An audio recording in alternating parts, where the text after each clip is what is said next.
In this video, I am going to teach you how you can repost a history. It should be noted that you do not do it alone. If you don't do it, you do it together with the other person.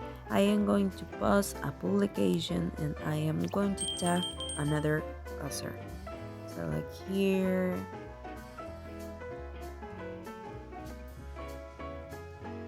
my history. Select a new person.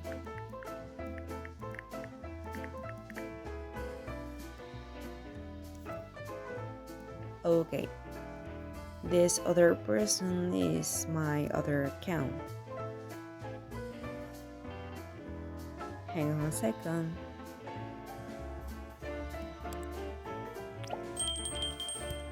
Okay, we can see other user. I am going to notification and we can see the mention, and I have the option with share or repost here. Click in add at your history and that's all.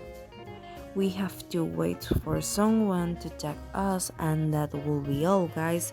It is quite simple. Don't forget to subscribe our channel.